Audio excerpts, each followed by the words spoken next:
예, 반갑습니다. LH 사태로 촉발이 된 부동산 투기, 여권의 국회의원을 비롯해서 장차관 부동산 투기를 한 사실이 속속 드러나고 있습니다. 문재인 정부는 부동산 투기 정권이다, 이런 소리가 나오고 있습니다. 그러니까 문재인 정권은 사상 유례 없이 부동산 가격 폭등을 초래했고, 그 폭등을 틈타서 여권 누구랄 것도 없이 부동산 투기를 일삼았다, 자신의 돈 불리기에 혈안이 되어 있었다, 이런 사실들이 점점 드러나고 있습니다. 여기에 더불어서 4월 보궐선거도 부동산 투기, 이것이 보궐선거의 주제가 될 것이다, 최대 쟁점이 될 것이다. 또 나아가서 내년 대선도 부동산 투기에 의해서 좌우될 것이다. 지금 특검, 국정조사 쭉 남아 있으니까요. 여권이 특검을 주장해서 특검을 하게 된 만큼 이제 지금 빨리 국민들의 지금 관심은 빨리 특검을 하기 전이라도 실질적으로 검찰에서 부동산 투기를 주도할 수 있도록 많은 노하우와 그동안 쭉 해온 그 경험에 비춰서 검찰이 나서야 이 부분에 대해서 국민에 대한 신뢰도 줄 수 있고 제대로 조사도 할 수 있다, 이런 얘기들이 나오고 있습니다. 나아가서 김현미 전 국토부 장관이 이 부동산 문제 25번이나 되는 부동산 대책을 내놓을 때마다 집값이 오르고 거기에 대해서 추궁을 당하자 많은 대부분의 전문가들이 공급 부족해서 문제가 기본적으로 발생한다라고 할 때마다 이 투기 세력 때문에 부동산 가격이 폭등하고 있다라고 얘기를 했습니다. 이 집권 여당의 투기를 사실상 어느 정도 알고 있었지 않느냐, 그래서 그런 말이 나오지 않느냐라는 얘기도 나오고요. 부동산 가격 안정을 시킨다는 목적으로 그렇게 정책을 내놓을 때마다, 대책을 내놓을 때마다 부동산이 폭등한 데는 문재인 정권의 물론 무능도 있겠지만 이렇게 부동산 가격을 폭등을 시키고자 하는 의도도 있었지 않느냐. 물론 경기 진작도 있겠고 그 안에는요. 부동산 폭등을 일부러 가져온 것은 아니냐, 이런 의혹도 나오고 있습니다. 이렇게 부동산 폭등 의혹, 이게 나오는 이유가 박근혜 전 정부에서는 사실은 정부에서 돈을 빌려서라도 집을 장만해라, 이 경기 부양을 위해서 그렇게 했는데도 집값이 오르지 않았거든요. 그렇게.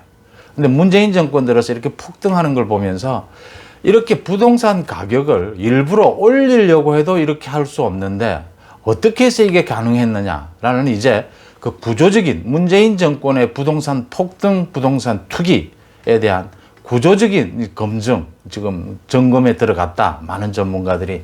그런 부분들이 이제 속속 드러나면서 대선판을 좌우하게 될 것이다, 보궐선거를 넘어서.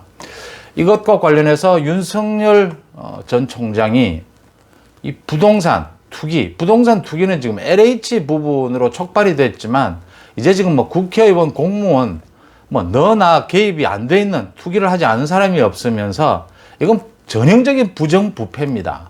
부정부패는 검찰이 지금 남아있는 6대 수사는 검찰에 남아있지 않습니까? 그 대표적인 게 부정부패입니다. 공무원이 투기를 한 부분은 바로 검찰의 수사 대상입니다. 검찰을 빨리 투입을 시켜야 하고, 윤석열 총장이 이런 부정부패는 망국, 나라를 망치는 범죄다라고 메시지를 내면서 윤석열 총장이 부정부패, 공정, 자신의 정치적 브랜드로 이제 삼아가고 있다, 이런 얘기가 분석이 나오고 있습니다.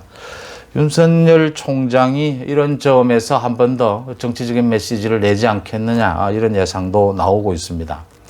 일단 현재까지 드러난 민주당의 지금 집권 여당의 부동산 투기 부분을 잠깐 한번 정리해 보겠습니다. 그러니까 지금 현재 민주당 현역 의원은, 국회의원은 7명째 부동산 투기가 드러났습니다. 그 민주당의 임종성 의원, 누나와 사촌, 그리고 자신의 보좌관이 경기도 광주시에 그 2,000평 정도를 공동으로 매입을 했다. 역시 지분 쪼개기였다. 이건 투기를 노린 것이다, 이렇게 누가 봐도 짐작이 되는 부분입니다. 자신은 몰랐다라는 취지로 해명을 하고 있습니다. 지금 해명은 다 비슷합니다. 자신은 몰랐다라든가 아니면 투기가 아니라 투자였다, 이런 식의 얘기를 하고 있습니다. 양이원영 의원의 어머니도 광명시에 토지를 구입을 한 것이 드러났고, 김경만 민주당 의원의 배우자 부인은 2016년과 2018년 경기도 또 시흥에 이것도 지분 공유하는 형태로 쪼개기 형태죠. 투기를 한 게 드러났습니다. 또 김주영 의원은 부친의 이름으로 2019년 남양 뉴타운과 인접한 임야를 지분 공유 방식, 전부 지분 공유 방식입니다. 그 다음에 도저히 개발이 적은 평상시 같으면 개발이 될 가능성이 전혀 없는 곳, 활용의 가치도 없는 곳, 임야 이런 것을 샀다라는 것은 정보를 공유를 했다. 그 다음 투기의 목적이 있었다. 자신의 직위, 정보를 알고 직위를 이용해서 대출 등을 받아서 지분 쪼개기 형태로 한 것. 이건 전형적인 투기 방식들입니다. 그 윤재갑 의원도 드러났고 20여 명과 같이 쪼개기 한 것, 이런 것이 다 드러나고 있습니다. 서영석 의원도 드러났죠. 드러나 있어서 지금 현재 민주당은 7명이 이렇게 드러나 있습니다. 여기에다가 전해철 행안부 장관의 전 보좌관은 자기 부인 이름으로 전해철 이 의원의 자신의 지역구인 그 경기도 안산시에 땅 투기를 한 것이 또 드러나 있습니다. 이게 전해철의 그 보좌관, 전해철의 전 보좌관이라고 하니까 오래전 보좌관이 아니고 이 문제가 불거져서 이제 조사를 한다라고 하니까 그 보좌관 직위에서 해제시킨 겁니다. 그러니까 그 전부터 알고 있었던 겁니다. 전해철의 보좌관입니다. 그 부인 이름으로 2019년 당시에 그 안산시에 농지를 사들였던 것이 드러나 있습니다. 70% 대출을 받았고 송전탑까지 인근에 있어서 매매 자체가 어려운 곳인데 딱 투기만을 목적으로 산 전형적인 것이다, 이렇게 드러나고 있습니다. 이 해당 보좌관은 그 3월 9일 그러니까 면직 처리가 됐으니까 경찰이 LH 본사 압수수색을 하는 그 수색한 날 이제 꼬리 자르기를 한 것 아니냐, 이런 의혹까지 나오고 있습니다. 또 민주당 소속의 문재인 대통령의 30년 지기로 알려져 있죠. 송철호 울산시장 아내의 이름으로 경기도 용인에 임야를 또 지분 쪼개기 방식으로 매입해 있는 게 드러났고요. 성장현 용산구청장 민주당 소속입니다. 내나 용산구 내에 자신의 지금 다 지역구나 자신의 관할 내에 이렇게 땅 투기를 한 것, 이건 전형적으로 정보를 활용한 것이다, 직위를 활용한 것이다, 이렇게밖에 볼 수가 없는 부분입니다. 물론 민주당이라고 해서 그냥 다 투기다 이렇게 볼 수는 없습니다. 좀 더 내용을 자세하게 들여다봐서 정말 순수한 투자였는지 투기인지를 분리를 할 필요는 있습니다. 근데 현재까지 문제가 되고 있는 것은 투기라는 것이 거의 확실한 그런 물론 지금은 의혹이라고 해야겠지만 부분이 드러나 있는 부분들입니다. 앞으로도 계속 드러나게 될 겁니다. 자, 일이 이렇게 되니까 이제 특검도 하고 국정조사도 해야 되니까 또 선거가 있으니까 이제 계속 문재인을 비롯해서 여권에서는 물타기를 하고 있습니다. 이제 시기를 가리지 않고 어떤 거든 모든 걸 부동산 투기로 몰면서 야권의 투기 부분만 있으면 이제 물고 늘어지는 그런 물타기를 하고 있습니다. 앞으로 계속될 거라고 봅니다. 또 그거 각오해야 합니다. 야권에서도. 옥석을 이제 가리게 되는 것인데 이 전체를 관통하는 지금 집권 여당의 땅 투기도 나올 테고 야권 쪽의 땅 투기도 나올 겁니다.